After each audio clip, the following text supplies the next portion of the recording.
What is up, everybody? Your boy Robbie Daggett coming through for another episode of Mobius Double Left, our favorite Final Fantasy mobile game.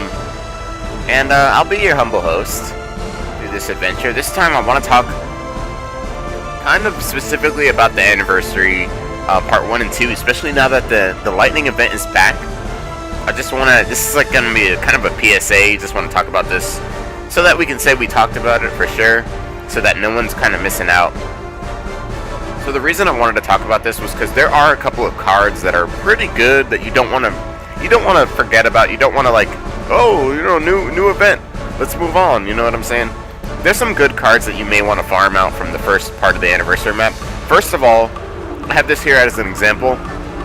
If you were able to draw any of the anniversary cards, make sure you finish them up while there's still book fodder left in the while we still can farm the books here in the anniversary maps.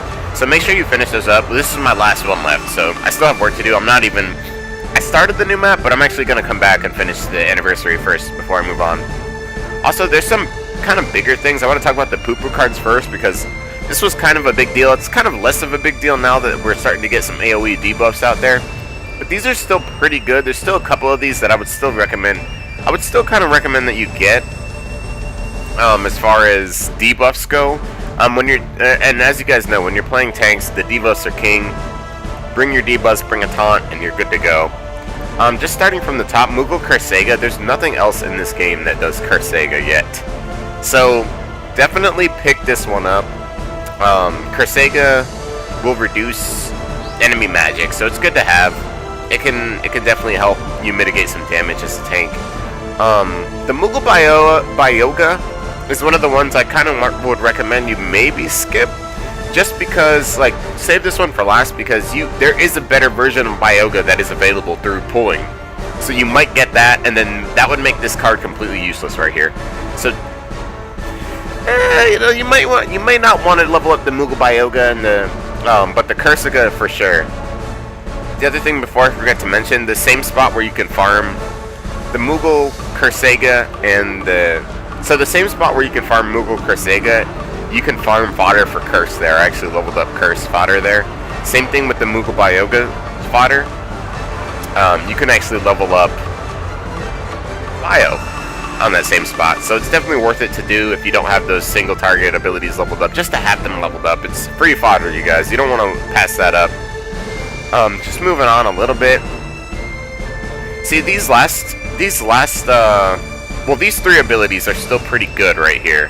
The Moogle debarrier, the Moogle debarrier, Moogle debrave, and Moogle ungaurd is actually pretty good. Hold on, I think there actually is another version of debrave. Let me double check really quick. Check our ability cards really quick here. We are starting to get replacements for all these cards. Yeah. So there's actually. So you may want to hesitate on doing your Moogle debrave, because there is a better version of debrave, and if you have it, it's just better. It's 5-star max, so it'll help your deck level, better auto abilities, you know, more extra skills, all that good stuff you'd want. So the only really ones I would recommend you get, like top notch, is definitely Cursega. You're gonna want Cursega. You'll probably want debarrier, just to give you some different elements to play with. The ungaurd for sure, and then slowga. There's also a new version of slowga. So, the debarrier, the ungaurd, and the Cursega are still top notch as far as the Moogle cards go. They might be the only Moogle cards you may want to worry about for right now. I definitely recommend getting them all if you don't have the other versions of the cards, or if you're a newer player, just to have them in your deck. It's definitely worth it. You never know what classes you're going to pull in the future and what you might want to try out in the future, so I definitely recommend it. Also, there are some other cards. There is some other fodder there here in the anniversary, and I'll kind of show you. I'll do my best to show you the spots where you can farm this stuff. These, as you can see, these colors correspond to the Moogles like 100%. So debarrier, debarrier would be here with the fire, and then this is the bioga. This is cursega. and it's just all over the map. As you can see on the other side, you've got your ungaurd, and right here you've got your slowga, moogle slowga. Now these you can't use this fodder to throw into the newer versions of the cards, but it is still good to have if you don't have the newer cards yet, if you haven't pulled them yet. But I would definitely focus on the ones we kind of mentioned: cursega, ungaurd, debarrier, okay, moogle. All those moogle cards are definitely worth it, and we don't really have. They actually give you different elements to play with, different elements. Basically, more options when you're talking about bringing debuffs. So you'll be able to bring more different kinds of things on different kinds of classes. So that is really, really good. You wanna have those cards for sure. The other cards that aren't in here, they're not here. But in the first version, in the first part, that's where you can farm, say, barrier. If you want to hang out at the Chocobo area, they actually drop, the gold Chocobos only drop fodder for fat Chocobo, which is your barrier card. So if you don't have that leveled up, then hang out at the Chocobo spot to get that leveled up. There's a gold Chocobo spot for sure right there. The other Chocobo spots, there's already fodder for them, so I didn't really mention them. There's already really easy fodder to get as far as the Chocobos go, but they all have like different abilities. The only other thing I would recommend you farm here, besides everything we mentioned, definitely the Pupu Cards. The Pupu Cards are hiding in here somewhere.